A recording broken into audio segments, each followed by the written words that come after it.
to the Motocross Supercross podcast. What is up, everybody? This is episode 131 of the Motocross Supercross podcast. I'm Adam here with Claudio. What's up, Claudio? Yo, what's up? What's up? Got a couple things to talk about this week. Obviously, there is no racing right now. We got Supercross a couple months away. We see riders like Blake Baggett and others just redoing their tracks this time of year, just starting to get ready now that Red Bull and everything is in the rear view. But we do have the X Games in Sydney to talk about, some other races and news to talk about. But first, I think we got to start with Dean Wilson, or as I should say, Grandpa Earl, out at Fox Raceway, just pranking people. Yeah, that was interesting to see, and it made me think like if you could like do that and then just like sandbag like a plus 45 class, like a plus 50 class. Not a bad move. It's cool. I liked it. I thought the video was pretty funny for the most part. It was he still had that thick accent though, so it's like, I bet it didn't take people long to figure out it was him. Hey, he could be a grandpa from Scotland. Why not? Okay, I guess. But the accent and the style, he just couldn't lose either of it. And the only thing is, whenever you put that helmet on, like, you kind of lose it all. So, but it was funny. Everybody on Instagram is talking about it. Yeah, he definitely a funny video and breaking the internet right now for sure. If you haven't seen it, definitely go check it out. It's pretty funny. Definitely worth your time. Definitely. It is kind of an unoriginal idea though, as we saw like Johnny Knoxville do it in like whatever it is, Jackass, Bad Grandpa kind of thing, and we see the NBA players do it kind of thing. It is unoriginal, but it is funny every time. Yeah, just to see the reaction of people, it's hilarious to just see their faces and, just to get this, like, old man just killing it on whatever sports or whatever it is they're doing. It's always funny to see. That's right. Yeah, Axel, he's just like, oh, I love how he just hits the freestyle jump. He's just like, hey, can I hit that? All right, here I go. But, yeah, that's what sucks about motocross is the helmet, The helmet kind of covers it all up. If he could do it without the helmet, which not advising him to do, but it would just be more funny seeing the old man riding instead of whenever you get off the track, just kind of go to like where a big crowd is and then take off your helmet and then like kind of like get off the bike and be like all broken like That's funny though. That took forever to like do the makeup and all that. That's a heck of a production right there. Yeah, that's crazy. Since we're in the subject with Dean Wilson, I also saw a couple of videos of him trying different rides and asking people what he should ride next year and what to, you can see him riding every single brand out there, and honestly, he looked good in all of them. So he looked very comfortable and very, very smooth. Throughout the videos that he posted himself. So I thought that was kind of interesting. And I'm actually kind of excited to see what he's going to pick to be his ride for next year. And actually a little excited to see what team would step up, what factory brand will step up to kind of help him out. How the privateers always get like a factory support or something. I'm kind of curious to see what team would do that for him. Yeah, I did like that video. I'm going to guess he would stay with Husqvarna because that's what he was on with the, Grandpa Earl video too. But was he on a Suzuki? I know we saw Honda and Yamaha. I forget if I saw him on a Suzuki though. I'm pretty sure I saw him in all of the brands. He definitely all of the brands. And a Kawasaki, forgot that one. I told him, I commented on there, I said pick the green one. So I thought he looked good on that. But he did look good on the Honda. I could see him riding any one. But I would say if I had to rank them, I'd put Kawasaki, Husqvarna at the top, maybe followed by Honda, and then maybe like Yamaha at the bottom. That's where I would put him. But that's what I'm saying. He looked good in all of them. He looked very comfortable in any of the bikes that he rode. Yeah, I think he should definitely, no matter what it is, he's got to pick one with electric start. Because that'll save you a bunch of time and energy if you go down or something. He's got a couple options though with the electric start. So we'll see. We'll see. Yeah, some more Dean Wilson news. He is in for the Australian Supercross Open. So I guess we will see what brand he chooses. Well, he is riding a Husqvarna for that event. He's going to be replacing Justin Barcia, who, as we all know, he backed out after Motocross Nations, if I'm not mistaken. Yep. He backed out of that race, so he's going to be replacing him. But he will be riding a Husqvarna on that event. So we're still going to see him in a Husqvarna. So I don't think we'll be able to see him in the new bike if he picks a new bike until beginning of the season. Okay, perfect. Well, I guess we'll see. That race is right around the corner, actually coming up on November 10th. So only a couple weeks away from that right there. So that's exciting. Yeah, that's going to be a good race. Yeah, it's going to be awesome. And some other Australian Supercross news. Justin Brayton's win streak has come to an end this past weekend when Brett Metcalf took the overall. Nice. Good for him, man. Good.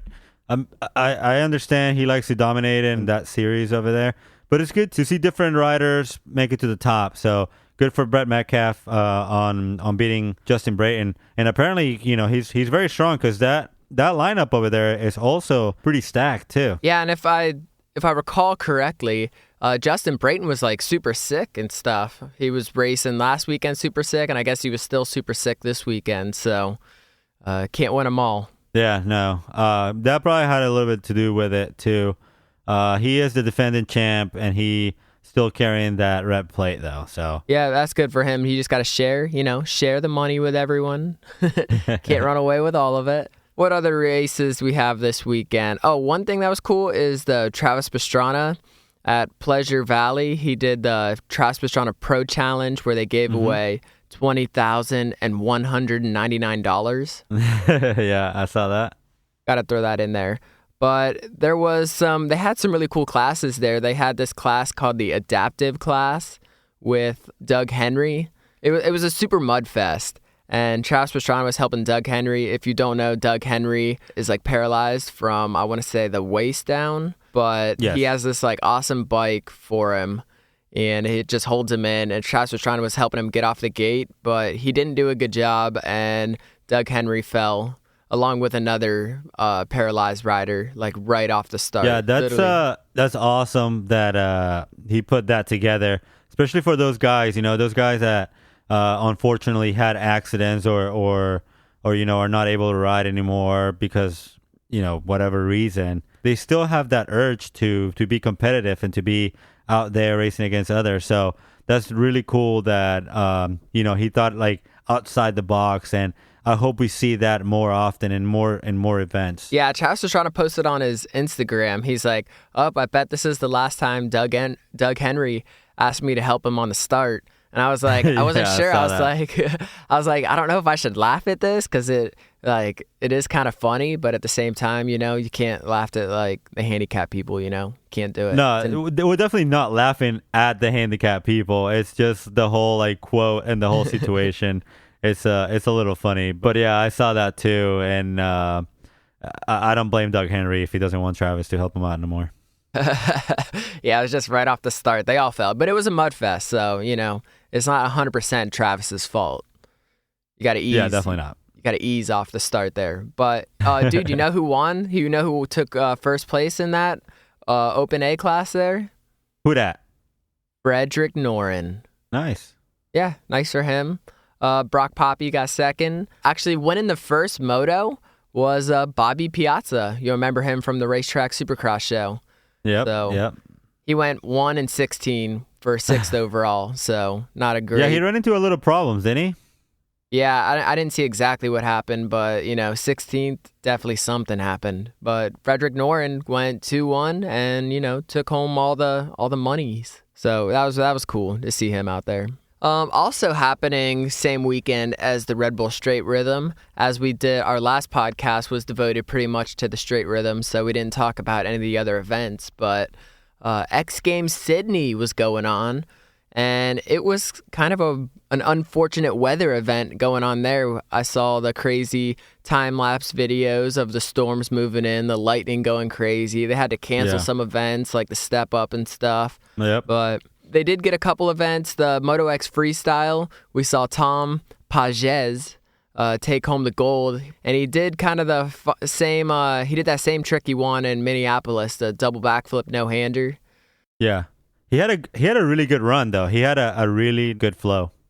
Yeah, if you remember at Minneapolis, like, he got all, like, up in his head and stuff, and he was just, like, hitting jumps, not doing any tricks, and just, like, ruined it. And then at his last run, he, like, really pulled through. So he kind of did the same thing here. He only got 35 points for his first run, and then his second run, he got 96 points for the gold. So That's first how he runs, sold it. yeah, he's not good at first runs. But Josh Sheehan got second, and Rob Adelberg got third. Pretty cool. And Taka Higashino, we saw the videos of him just learning the double backflip and stuff, and he was able to land it in the competition there. So that's pretty cool for him. Yeah, he looks so smooth. many video. Yeah, he spent so much time doing that. It was funny. Jared McNeil and Axel, once they canceled some of that events, they were all just riding in like a field somewhere, hitting like a little 10-foot jump, and Axel ended up popping his shoulder out.